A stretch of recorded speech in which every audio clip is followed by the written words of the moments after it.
Hello and welcome back to the channel and welcome to another Fringe reaction. This is season 1 episode 10 and it's called Safe, and I'm not entirely sure what that is relating to. Could it be relating to the safe that that person pulled an apple out of a couple of episodes ago? The phasing experiment. Or could it have something to do with Olivia, because Olivia wants to go into the think tank again. She's been in there twice to retrieve memories from John Scott. And she requested that she go in there again to find closure. Figure out why it is that John Scott seemed to actually see her and is communicating with her on email. That has all got to be resolved somehow. And then we've got Little Hill, the man who I've forgotten where I was now. Something to do with Little Hill guy, the guy that had that thing on his heart, that creature thing. And also he was the man that pulled the apple out of the safe, I think. I'm kind of losing it a little bit. The good news is that Walter is becoming a lot more coherent lately, making jokes and stuff. I don't know. Let's see where this leads. Okay. Safe. Fringe. 1, 2, 3. Security cameras out. Disarming alarm. Alarm disarmed. Okay, then bank robbery in progress.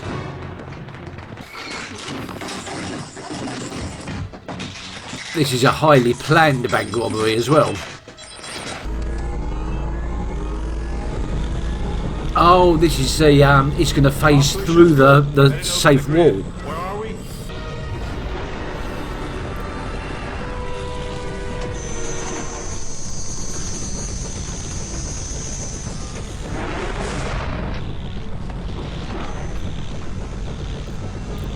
Okay. Oh, so there was something very, very specific. Give me a charge gel. They must be running out of time. They've got about 10 seconds.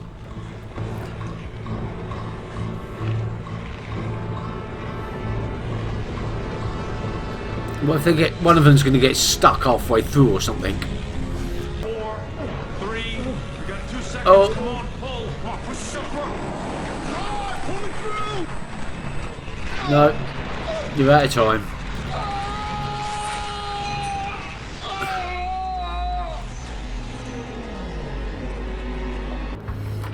Sorry, dude. Help me.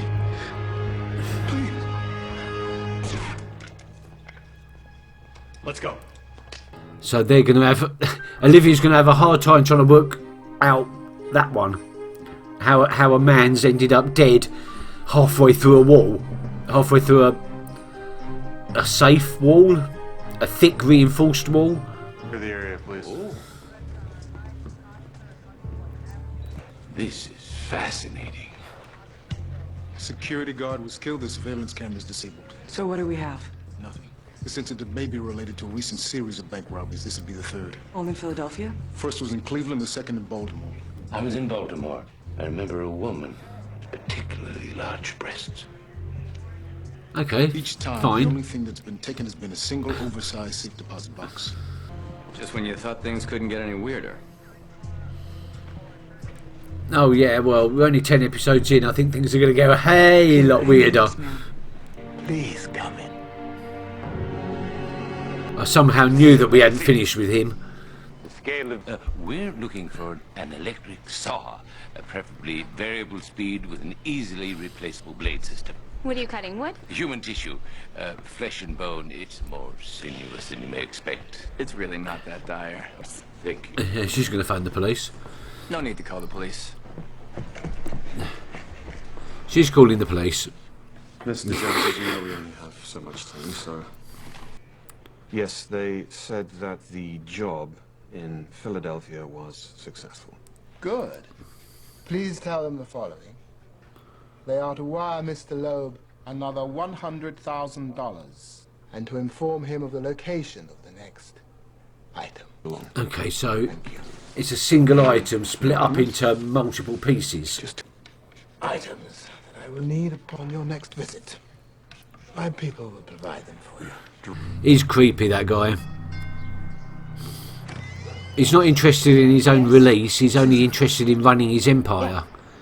Or running whatever experiment it is.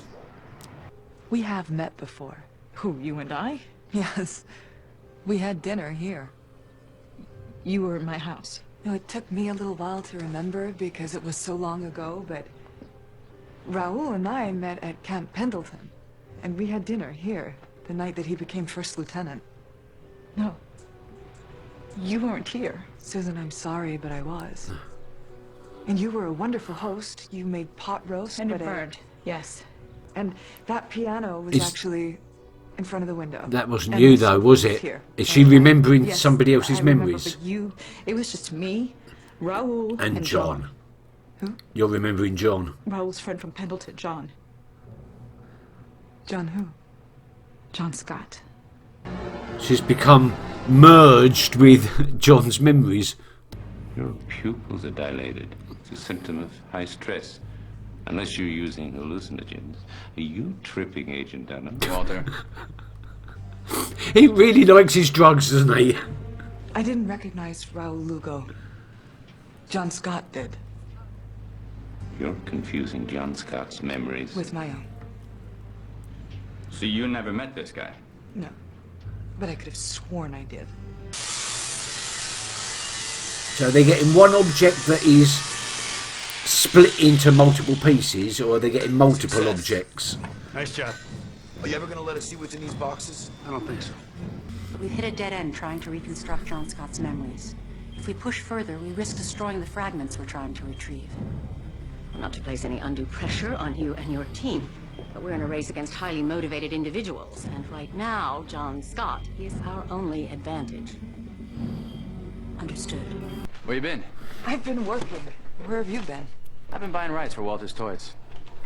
Did you get any leads on the safety deposit boxes? Yeah, they were all purchased 23 years ago, all paid for in cash, bogus names on each account. 23 years How ago? radioactive? Slightly. Though not as slight as Walter would like. My locker combination in middle school read 36, 21, 7. The numbers of the safety deposit boxes, 233, 377, and 610. What? I can do more. No. Say that again. The numbers on the safety deposit boxes. 233, 377, and 610. Why? I know those numbers. Ah. Okay. Walter. Hey, Walter. Why didn't you spot that before? Walter. Oh, do you two want to use the room? Walter, this is important. The numbers that you recite every night, what are they? Numbers? Every night you recite a sequence of numbers to help you fall asleep. 233, 377, 610. 987, 1500. Precisely those. What is that pattern? Primes. It's a Fibonacci sequence. Oh, Fibonacci. Which just happened to be the numbers of the safety deposit boxes that were stolen. It's fascinating. But it's a coincidence. It can't possibly be significant. What?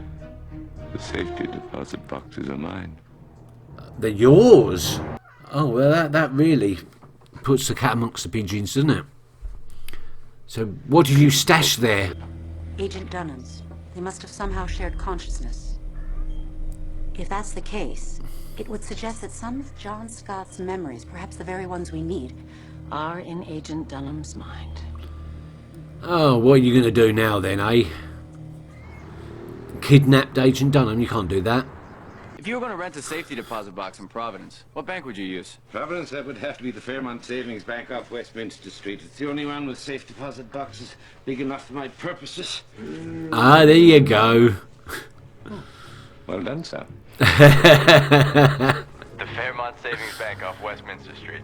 Oh my God. 987. It's the next number in the Yeah. Fibonacci sequence. These four walls are internal to the bank. I don't care how they got in here. They're still in my perimeter. Come on, come on!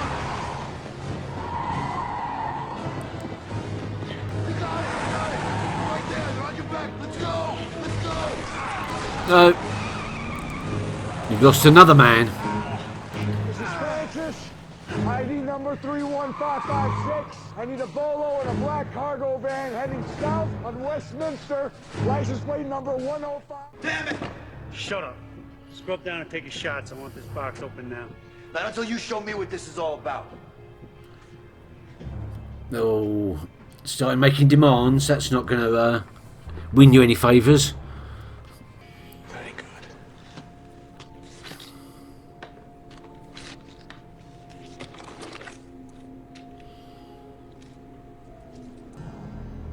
Will there be anything else? As a matter of fact, yes. I'll need my people to procure one last item. And what would that be? Not a what? A who? In this case. Oh, Olivia. Okay. Ryan Sean Eastwick, Staff Sergeant, 1st Special Forces Group, 3rd Of course.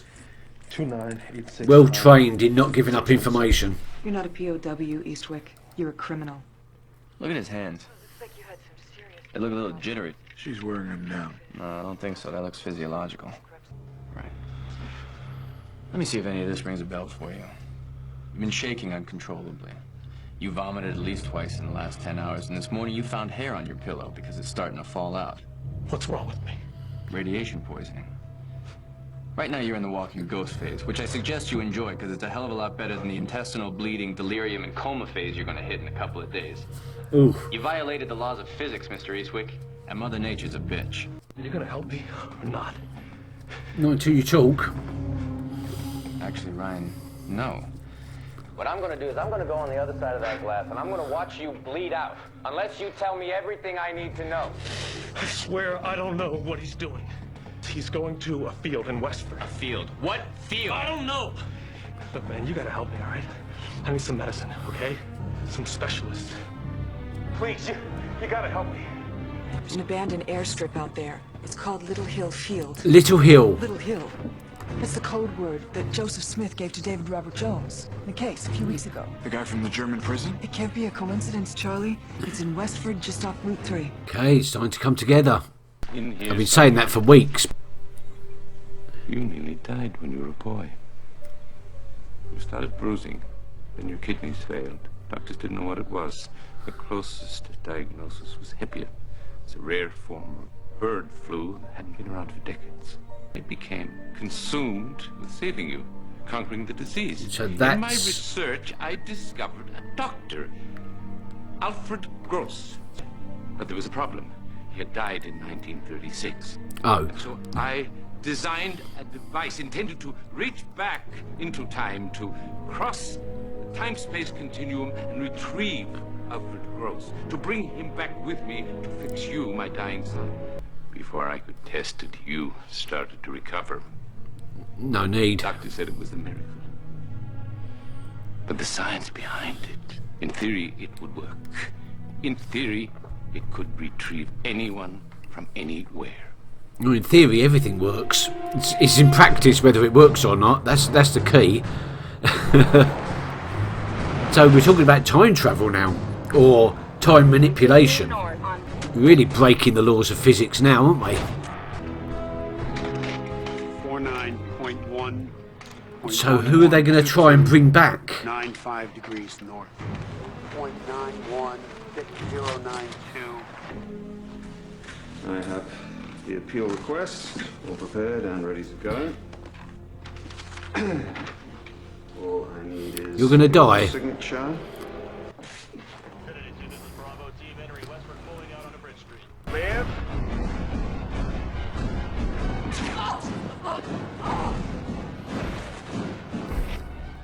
Target captured. Why did they want her? Well, why did the German guy want her? Oh, right. He's waiting for... They're dragging him to them. It's nothing to do with time. It's suppose time and space are related, so... Do you have her, Agent Dunham? She didn't even put up a fight. Well then, let's not keep her waiting. I bet that's the end, isn't it? Oh, what a tease! What a tease! Okay, so it's really becoming serialised now. It's really starting to come together. So that whole phasing thing was nothing to do with anything. It was all to do... Well, it was to get the pieces of the time travel spatial teleporter thing out and rescue the German criminal guy. I have to start learning names because these two are obviously important. What does... Has Massive Dynamic got something to do with all this? It doesn't seem like it, but... Yeah, at exactly the time that Nina says that she needs to see Olivia to further the research into John Scott, German guy orders for her to be abducted. Something's fishy's going on there. I can't see how they're not connected. So where do we go from here? Because everything that's led up to this point is now resolved. They got the bits of the machine that they needed. They've operated the machine. They've got the guy back. So what next? This, I think, is really... I think we've had our introduction now. I think that's the build-up, the setup. And from here on in, I'm predicting that here on in, it's going to ramp it up several notches. I do hope so. I do hope so. There's a little bit of... yeah, I think Walter mentioned it a little bit, or hinted upon it, that Peter and Olivia, something possibly will go on there. Like, she doesn't have any friends and everything, and he's being a sort of a friend to her. So, could that lead somewhere? And is she going to remember any more of John Scott's memories? Because that was a little bit weird. Is John Scott gonna contact her again? Yeah, there's still a few threads sort of like wandering all over the place, but a few of the threads now have sort of some sort of firm anchor into a story. I found it quite enthralling, this episode, quite engrossing, and I don't necessarily consider it better than any of the other episodes that have come before. It was just a lot more engrossing for some reason. But anyway, there you go. Thank you very much for watching, and I'll see you next time. Until then, keep well. Bye bye. Oh, my stomach's rumbling.